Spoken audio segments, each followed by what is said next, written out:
தரித்திரருக்கு சுவிசேஷம், திருச்சபைக்கு சத்தியம், இந்த ரெண்டு நோக்கங்களோடு மன்னாமழை பெய்து கொண்டிருக்கிறது. சங்கீத புஸ்தகத்திலிருந்து தொடர்பாக செய்திகளை படித்து தியானித்து வருகிறோம்.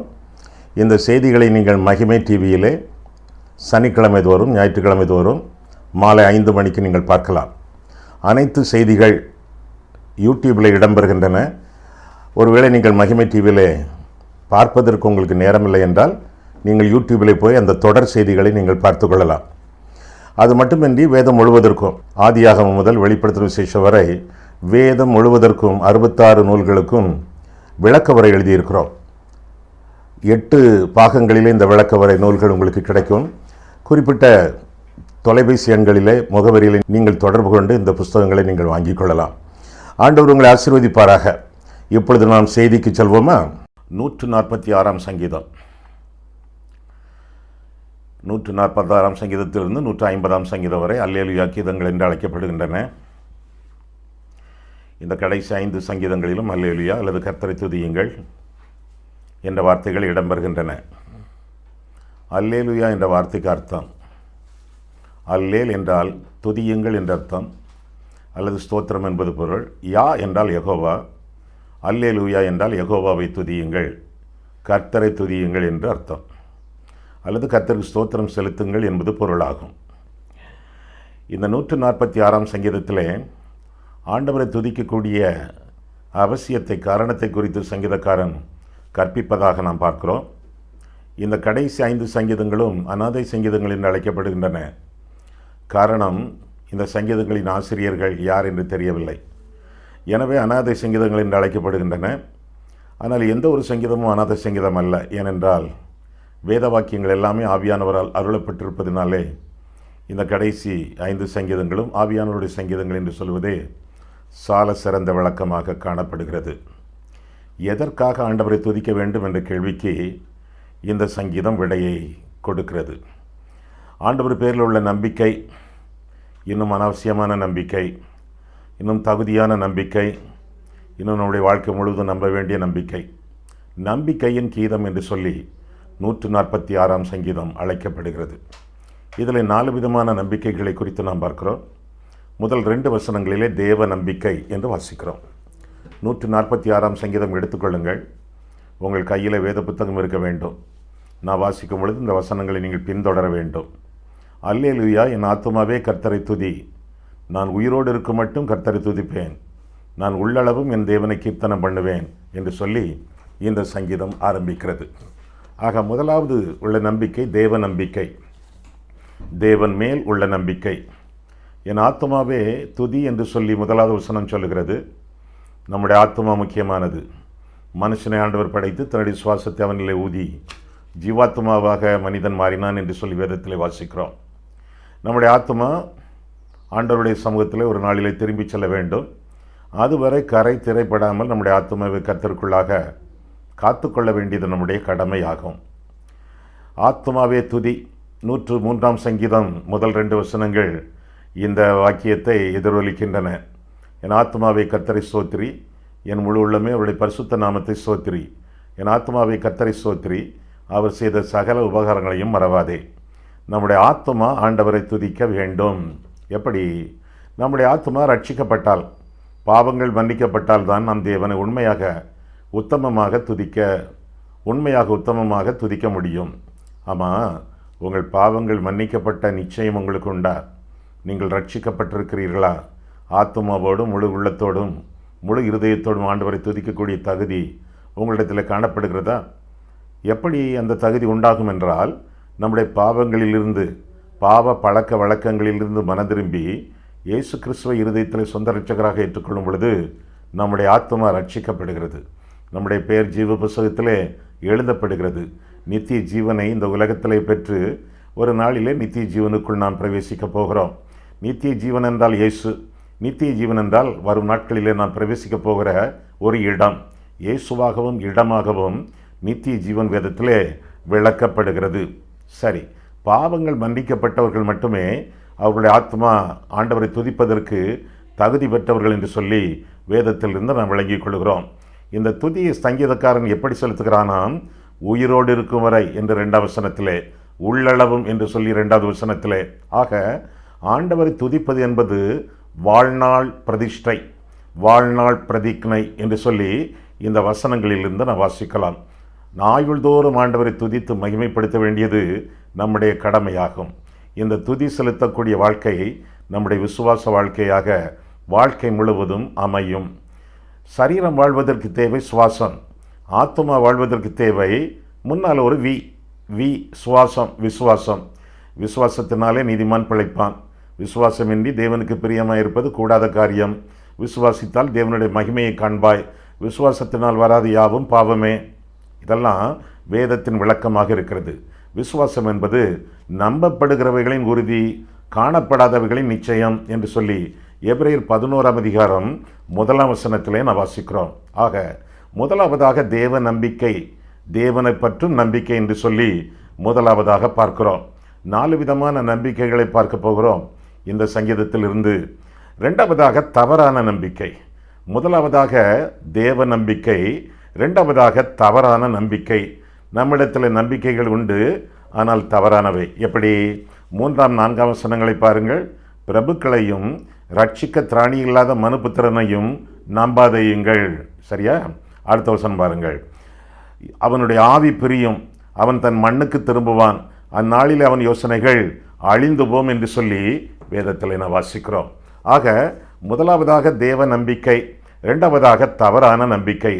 பிரபுக்களை நம்பாதிருங்கள். பணக்காரர்கள், அந்தஸ்து, ஆஸ்தி, ஆள்பலம் இவற்றையெல்லாம் கொண்டிருக்கிறவர்களை நம்பாதேயுங்கள். ஏனென்றால் மனுஷனை நம்புகிறது விருதா என்று சொல்லி வேதத்தில் வாசிக்கிறோம்.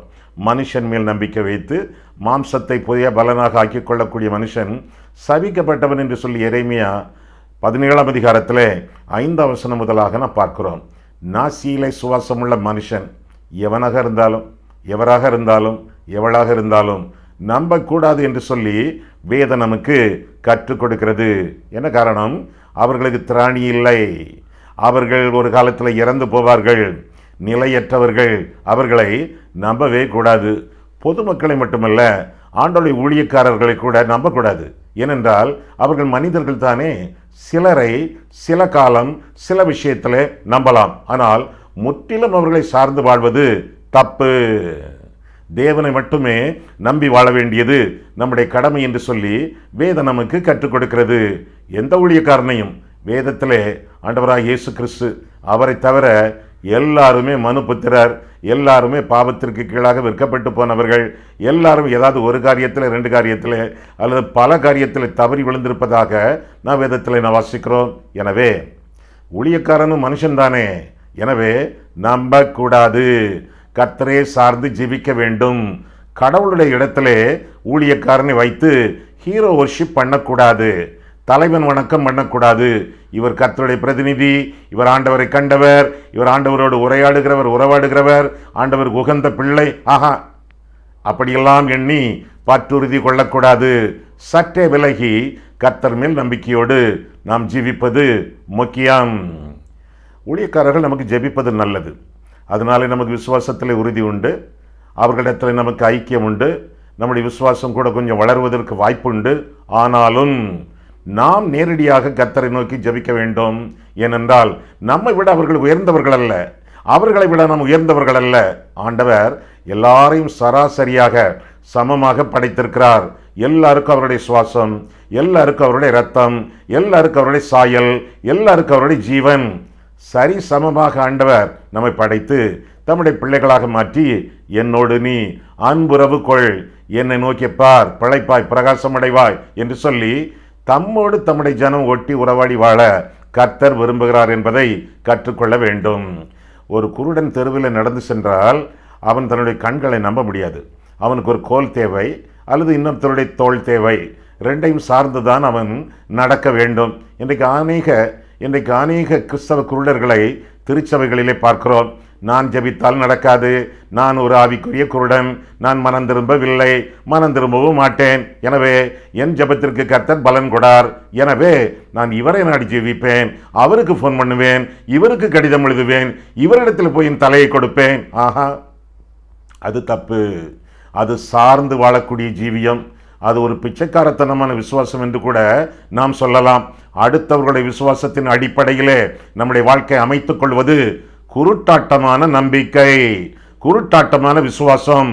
பாவத்திலிருந்து மனம் திரும்பி ஆண்டவரை இரட்சகராக ஏற்றுக்கொண்டு தேவனுடைய பிள்ளைகளாகும் பொழுது, பிள்ளைகளானால் சுதந்திரருமாமே, தேவனுடைய சுதந்திரரும் கிறிஸ்துவுக்கு உடன் சுதந்திரருமாமே என்று கருதி நமக்கும் கர்த்தருக்கும் நேரடி தொடர்பு, தகப்பன் பிள்ளை உறவு நம்முடைய வாழ்க்கையிலே காணப்பட வேண்டும். இந்த உறவு எப்படி கிட்டும்? யோவான் 1 12-13 வாசிக்கும் பொழுது, அவருடைய நாமத்தின் மேல் விசுவாசம் உள்ளவர்களாய் அவரை ஏற்றுக்கொண்டவர்கள் எத்தனை பேர்களோ அத்தனை பேர்களும் தேவனுடைய பிள்ளைகளாகும்படி அவர்களுக்கு அதிகாரம் கொடுத்தார்.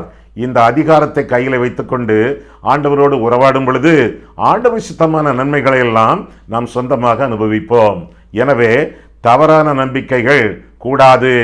ஒரு காலத்தில் சவுல் ராஜா மந்திரவாதிகளை, சூனியக்காரர்களை, குறி சொல்லுகிறவர்களை எல்லாம் நாட்டை விட்டு விரட்டி விட்டான். சிலரை கொன்றே போட்டான். ஆனால் கடைசி நாட்களிலே கர்த்தர் மேல் வைத்திருந்த நம்பிக்கையை விட்டுவிட்டு குறி சொல்லுகிறவர்களிடத்தில் சென்றான் என்று சொல்லி வேதத்தில் என்ன வாசிக்கிறோம்? குறி சொல்லுகிறவர்கள் சபிக்கப்பட்டவர்கள், குறி கேட்கிறவர்கள் ஆண்டவருக்கு முன்பாக அவமானப்படுவார்கள் என்பதை அறிந்து கொள்ள வேண்டும்.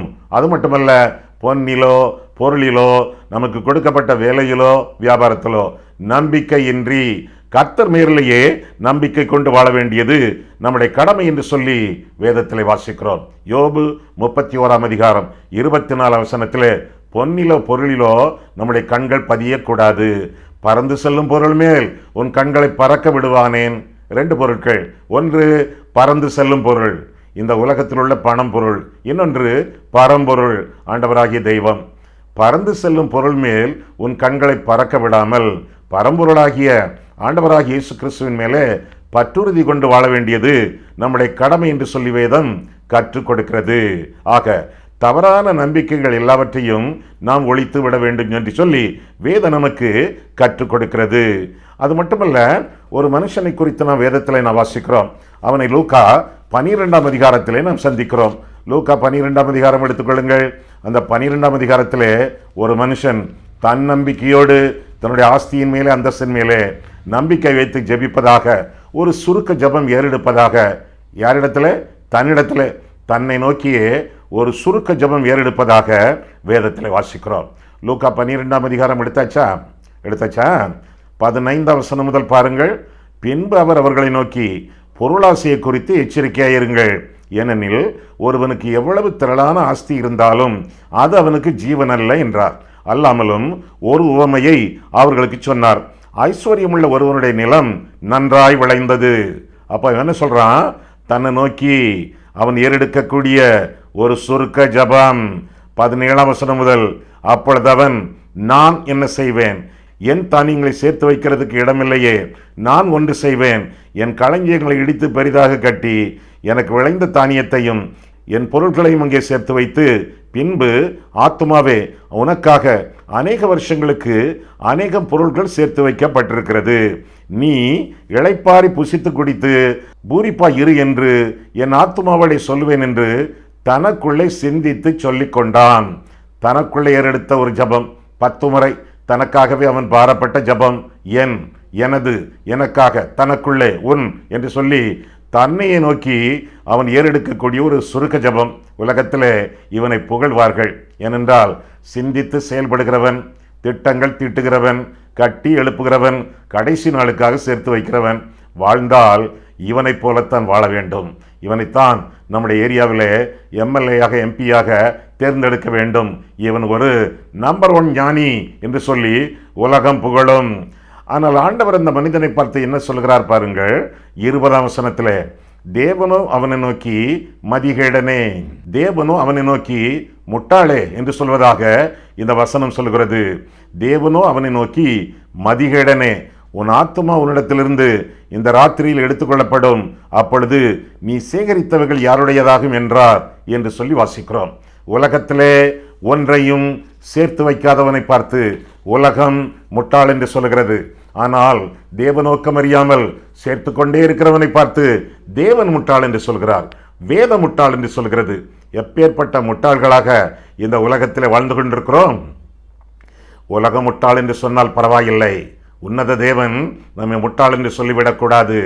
எனவே நம்முடைய வாழ்க்கையிலே ஆஸ்தியில நம்பிக்கை வைக்காமல், ஆடம்பரத்தில் நம்பிக்கை வைக்காமல், அடுத்தவர்கள் மேல் நம்பிக்கை வைக்காமல், ஏன் ஆண்டவருடைய ஊழியக்காரர்களை கூட நம்பிக்கை வைத்து சார்ந்திராமல் கர்த்தர் ஒருவரே ஆண்டவரிடத்தில் மட்டும் நம்பிக்கை, விசுவாசம், பற்றுதல், பற்றுறுதி கொண்டு வாழ வேண்டியது நம்முடைய கடமை, கடப்பாடு என்று சொல்லி நாம் அறிந்து கொள்ள வேண்டும். சரி, தவறான நம்பிக்கைகள் நமக்கு தேவையில்லை. முதலாவதாக தேவ நம்பிக்கை என்று பார்த்தோம். இரண்டாவதாக தவறான நம்பிக்கை. மூன்றாவதாக தக்க நம்பிக்கை, தகுந்த நம்பிக்கை என்று சொல்லி 5ஆம் வசனம் முதல் 10ஆம் வசனம் வரையிலே நாம் பார்க்கலாம். 5 முதல் பாருங்கள். யாக்கோபின் தேவனை தன் துணையாக கொண்டிருந்து தன் தேவனாகிய கர்த்தர் மேல் நம்பிக்கை வைக்கிறவன் பாக்கியவான். அவர் வானத்தையும் பூமியையும் சமுத்திரத்தையும் அவைகளில் உள்ள யாவையும் உண்டாக்கினவர். அவர் என்றென்றைக்கும் உண்மையை காக்கிறவர். அவர் ஒடுக்கப்பட்டவர்களுக்கு நியாயம் செய்கிறார். பசியாயிருக்கிறவர்களுக்கு ஆகாரம் கொடுக்கிறார். கட்டுண்டவர்களை கர்த்தர் விடுதலையாக்குகிறார். குருடரின் கண்களை கர்த்தர் திறக்கிறார். மடங்கடிக்கப்பட்டவர்களை கர்த்தர் தூக்கி விடுகிறார். நீதிமான்களை கர்த்தர் சிநேகிக்கிறார். பரதேசிகளை கர்த்தர் காப்பாற்றுகிறார். அவர் திக்கற்ற பிள்ளையையும் விதவையையும் ஆதரிக்கிறார். துன்மார்க்கரின் வழியையோ கவிழ்த்து போடுகிறார் என்று சொல்லி தொடர்ந்து நாம் வாசிக்கிறோம். ஆக ஆதரிக்கக்கூடிய ஆண்டவர், நம்மை காப்பாற்றக்கூடிய ஆண்டவர், இரவு பகலாக நமக்காக தூங்காமல் கண் விழித்து கரிசனையோடு காக்கக்கூடிய தெய்வம், அவர் மேலே வைக்கக்கூடிய நம்பிக்கை தக்க நம்பிக்கை, தகுந்த நம்பிக்கை. யாக்கோபின் தேவன் மேல், தேவனாகிய கர்த்தர் மேல் நம்பிக்கையோடு வாழ வேண்டும் என்று சொல்லி 5ஆம் வசனத்திலிருந்து நமக்கு அறிவிக்கிறது. யாக்கோபின் தேவன் என்றால் என்ன அர்த்தம்? மறுவாழ்வு பெற்றவனுடைய தேவன். யாக்கோபு, நீர் என்னை ஆசீர்வதித்தால் ஒழிய நான் உம்மை போக விடேன் என்று சொன்னான். ஆதியாகமம் 32ஆம் அதிகாரத்திலே ஆண்டவர் அவன் பெயரை மாற்றினார். அவனுடைய ஆவிக்குரிய அந்தஸ்தை மாற்றி இஸ்ரவேல் என்று பெயரிட்டார். யாக்கோபு என்றால் எத்தன் என்பது பொருள். எத்தர்களை ஆண்டவர் எப்பொழுதும் ஆசீர்வதிப்பதில்லை. இஸ்ரவேல் என்று சொல்லி மனமாற்றம், ஆவிக்குரிய அந்தஸ்து பெற்றவனை ஆண்டவர் ஆசீர்வதிப்பதாக வேதத்திலே வாசிக்கிறோம். ஆக தேவனாகிய கர்த்தர், அவர் மேல் நம்பிக்கை வைத்திருக்கிறவர்கள் வெட்கப்படுவதில்லை, சோர்ந்து போவதில்லை, பாக்கியவான்கள், செழிப்பார்கள் என்றெல்லாம் வேதம் நமக்கு கற்றுக் கொடுக்கிறது. ஆக 6ஆம் வசனத்திலிருந்து பார்க்கும் பொழுது அவர் படைத்தவர், எல்லாவற்றையும் படைக்கிறவர், ஒன்றுமில்லாமையிலிருந்து எல்லாவற்றையும் உண்டாக்கினவர், உருவாக்கப்பட்ட தவறான காரியங்களை கூட ஒன்றுமில்லாமல் போக வைக்க அவரால் முடியும். அவர் படைத்தவர், ஒவ்வொரு நாளும் படைக்கிறவர். இன்னும் அதே 6ஆவது வசனத்திலே பாதுகாக்கிறவர் என்று சொல்லி பார்க்கிறோம். நம்முடைய வாழ்க்கையிலே பாதுகாப்பற்ற நிலைமைகளிலே நாம் ஜீவிக்கும் பொழுது ஒருவேளை சில அபாயங்களை கூட நாம் அறியோம். அதையெல்லாம் ஆண்டவர் பார்த்து பாதுகாக்கிறார். தம்முடைய பிரசன்னத்தினாலே காக்கிறார். தம்முடைய தூதர்கள் மூலமாக ஆண்டவர் நம்மை காத்துக்கொள்ளுகிறார், பாதுகாக்கிறார். அது மட்டுமல்ல, உண்மையை காக்கிறவர் என்று சொல்லி கூட தொடர் வசனங்களிலே நாம் வாசிக்கிறோம். உண்மையை காக்கிறவர் அப்படின்னு என்ன பொருள்? அவர் வாக்கு தத்தத்திலே உண்மையுள்ளவர், வாக்கு மாறாதவர். நான் கர்த்தர், நான் மாறாதவர் என்று அவர் சொல்லியிருக்கிறார். வானமும் பூமி ஒழிந்து போம், என்னுடைய வாயின் வார்த்தை, எழுத்து, உறுப்பு ஒன்றுமே ஒழியாது என்று சொல்லி ஆண்டவர் திருவளம் பற்றியிருக்கிறார். நானே வழியும் வாய்மையும் வாழ்வுமாயிருக்கிறேன் என்று சொல்லி ஆண்டவர் திருவளம் பற்றி இருக்கிறார். நேற்றும் இன்றும் என்றும் மாறாதவர். அவர் வாயினாலே சொன்னதை தம்முடைய கரங்களினாலே நிறைவேற்றுகிறார். அவருடைய வாக்குத்தத்தங்களிலே ஒன்றும் தரையிலே விழுந்து போகிறதில்லை. வாக்குத்தத்தத்திலே உண்மையுள்ள கர்த்தர் அந்த வாக்குத்தத்தங்களின் அடிப்படையிலே நம்மை காத்துக்கொள்கிறார். இன்னும் 7ஆம் வசனத்திலே நியாயம் செய்கிறார் என்று சொல்லி கூட நாம் வாசிக்கிறோம். ஒருவேளை நாம் நியாயம் கிடையாமல் போலீஸ் ஸ்டேஷனாக கோர்ட்டாக நாம் அலைந்து கொண்டிருந்தாலும், அல்லது நமக்கு நம்பிக்கைக்குரியவர்கள் என்று சொல்லி அங்கே இங்கே போய் கொண்டிருந்தாலும் நமக்கு நியாயம் கிடைக்கவில்லை, நீதி கிடைக்கவில்லை. ஆனால் கர்த்தரோ நீதிபரர். அவர் நம்முடைய நியாயாதிபதி, நியாயப்பிரமாணிகர், இரட்சகர், ராஜா என்றெல்லாம் சொல்லி ஏசாயா 33ஆம் அதிகாரம் 22ஆம் வசனத்திலே நாம் பார்க்கிறோம்.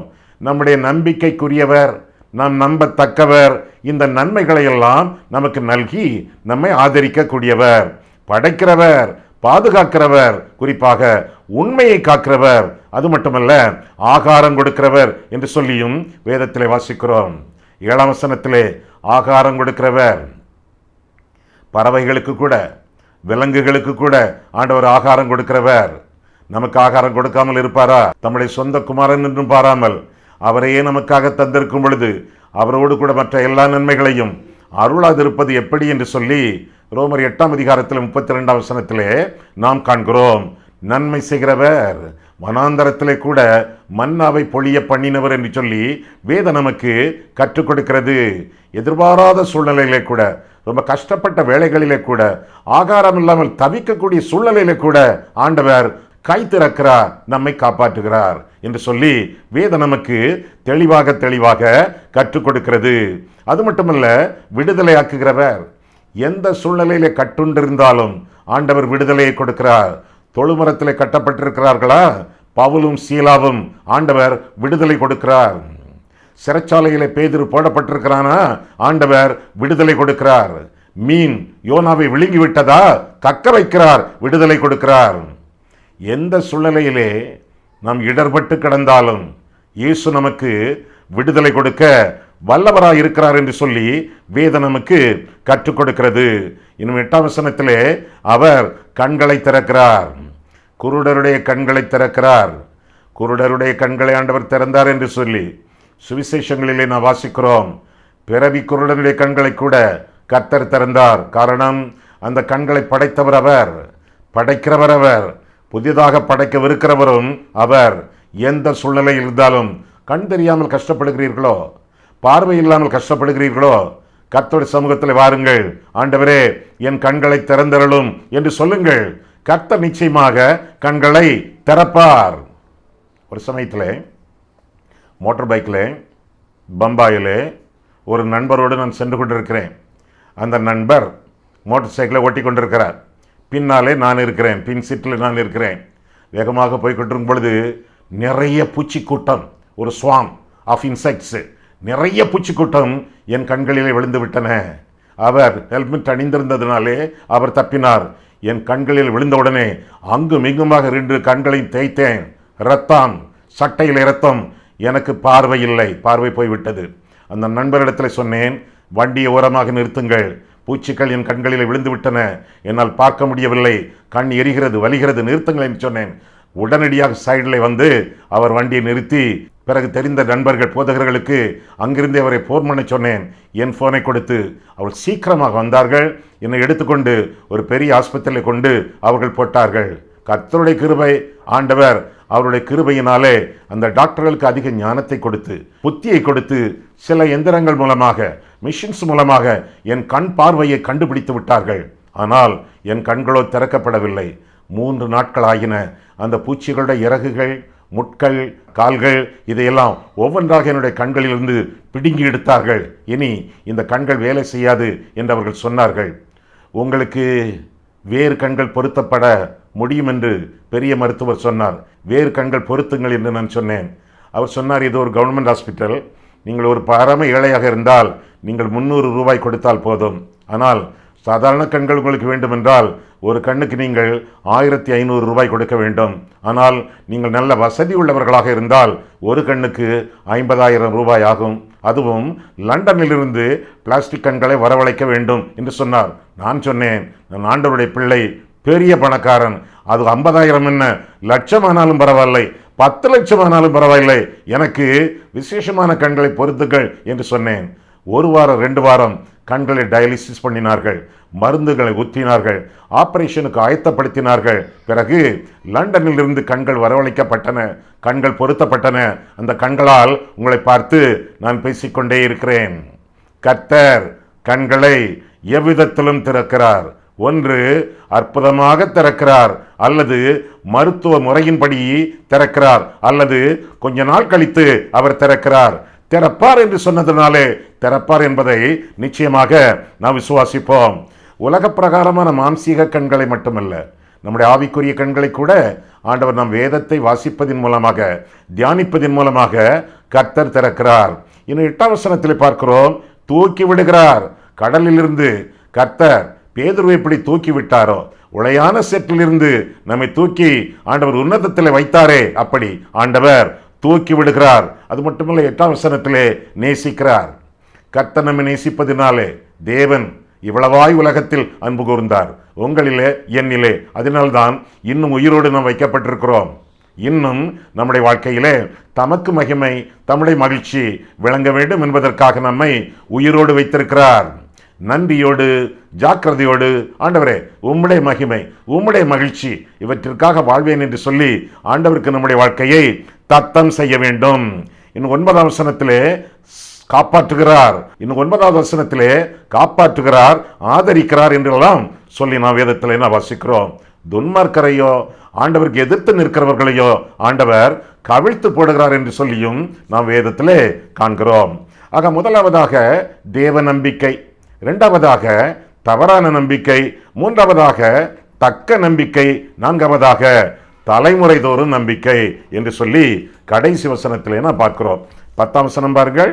கர்த்தர் சதா காலங்களிலும் அரசாளுகிறார், சீயோனே உன் தேவன் தலைமுறை தலைமுறையாகவும் ராஜரிகம் பண்ணுகிறார், அல்லேலூயா என்று சொல்லி இந்த சங்கீதம் முடிகிறது. தலைமுறை தலைமுறை தோறும் ஆண்டவர் நம்மை ஆண்டு வழி நடத்துகிறார். அவருடைய ஆளுகை நம்மோடு இருக்கிறது.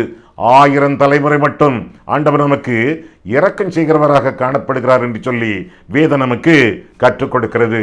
தலைமுறை தோறும், இன்று மட்டுமல்ல, நாளை மட்டுமல்ல, இந்த வருஷம் மட்டுமல்ல, நம்முடைய வாழ்க்கை முழுவதும், அது மட்டுமல்ல, நம்முடைய தலைமுறைகளுக்கு, பிள்ளைகள், பேரப்பிள்ளைகள், பூட்டன்கள், நம்முடைய தலைமுறை தோறும் ஆண்டவர் இரக்கம் செய்கிறவர், நம்மை ஆண்டு வழி நடத்தக்கூடியவர்.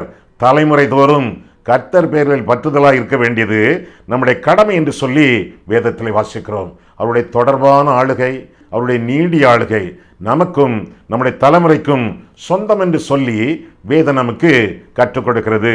இந்த ஆண்டவர் இப்பேற்பட்ட நன்மைகளை தருகிறாரே. என்னென்ன நன்மைகள்? தேவ நம்பிக்கை, இன்னும் தேவையில்லாத நம்பிக்கை, தக்க நம்பிக்கை, தலைமுறைதோறும் நம்பிக்கை. இந்த நம்பிக்கைகளை எல்லாம் நமக்கு ஆண்டவர் விளங்க பண்ணி அவர் மேலே மட்டும் நம்பிக்கையோடு வாழ வேண்டும் என்று சொல்லி ஆண்டவர் நமக்கு புத்தி சொல்கிறாரே. இந்த ஆண்டவருக்கு உங்களுக்கும் என்ன தொடர்பு, என்ன உறவு? 6ஆம் வசனத்திலே அவர் படைத்தவர், சிருஷ்டிகர். 7ஆம் வசனத்திலே அவர் நியாயாதிபதி. அது 7ஆம் வசனத்திலே அவர் நம்முடைய தகப்பன். அது 7ஆம் 8ஆம் வசனங்களிலே அவர் நம்முடைய மீட்பர். 10ஆம் வசனத்திலே அவர் நம்முடைய ராஜா. இப்படியெல்லாம் ஆண்டவரை அனுதினமும் அனுபவித்து வாழ்கிறீர்களா? ஆண்டவரே, நீர் என்னை படைத்ததற்காக ஸ்தோத்திரம். கர்த்தாவே, நீர் என்னுடைய நியாயாதிபதியாக என் நியாயத்தை விசாரித்து எனக்கு நீதி வழங்குகிறவராக இருப்பதற்காக ஸ்தோத்திரம். ஆண்டவரே, நீர் என்னுடைய அப்பா, அதற்காக உமக்கு நன்றி. என்னை மீட்டீரே ஆண்டவரே. ஒவ்வொரு நாளும் விடுதலைகள் தந்து கொண்டே இருக்கிறீரே ஆண்டவரே. மீட்பரே, உமக்கு ஸ்தோத்திரம் என்று சொல்லுங்கள். அது மட்டுமல்ல, கர்த்தாவே, நீர் என்னுடைய ராஜா, என்னுடைய ஆண்டவர், என்னை ஆளுகிறவர். உங்களுடைய ஆளுகைக்கு என்னுடைய வாழ்க்கையை அர்ப்பணித்து உமக்கு மகிமையாக இந்த உலகத்திலே வாழுவேன் என்று சொல்லி ஆண்டவருக்கு நம்முடைய ஜீவியத்தை அர்ப்பணித்து வாழும் பொழுது ஆண்டவர் பேரிலே பற்றுறுதியோடு வாழ்வோம். அவரை பக்க பலமாக கொண்டு வாழ்வோம். அவருடைய பாதுகாவலிலே அனுதினமும் நாம் ஜீவிப்போம். ஆண்டவர் உங்களை ஆசீர்வதிப்பாராக. கண்களை மூடுவோம், கர்த்தரை பார்ப்போம். அன்புள்ள ஆண்டவரே, உங்களுடைய வசனங்களை ஆராயவும், எங்கள் வாழ்க்கையை ஆராயவும் உங்களுடைய சந்நிதியிலே எங்களை அழைத்து வந்தீர். அதற்காக உமக்கு நன்றி செலுத்துகிறோம் சுவாமி. அன்புள்ள ஆண்டவரே, தெளிவான நம்பிக்கை, நீர் எங்களுக்கு வேண்டும் என்று தெரிந்து கொள்ளும் நம்பிக்கை. இந்த நம்பிக்கையிலே நாங்கள் வாழ வேண்டும், வளர வேண்டும் என்பது உம்முடைய சித்தம். எதையும் நாங்கள் சார்ந்திராமல், எவரையும் நாங்கள் சார்ந்திராமல், தெய்வத்தின் பேரிலே பற்றுறுதி கொண்டு, இயேசுவை எங்களுடைய நம்பிக்கையின் நாயகராக கொண்டு, ஆண்டவர் பேரிலே நாங்கள் நம்பிக்கையும் விசுவாசம் வைத்து ஆண்டோடைய பலத்த கரத்திற்குள்ளே அடங்கி வாழத்துக்கதான கிருபையை நீர் எங்களுக்கு கட்டளையிடும். மேலாக ஆண்டவரே, உம்முடைய ரட்சிப்பிலும் ஆளுகையிலும் அனுதினமும் எங்களுடைய ஜீவியம் காக்கப்பட அருள் செய்யும். இயேசு கிறிஸ்துவின் நாமத்தில் ஜெபிக்கிறோம் பிதாவே, ஆமேன்.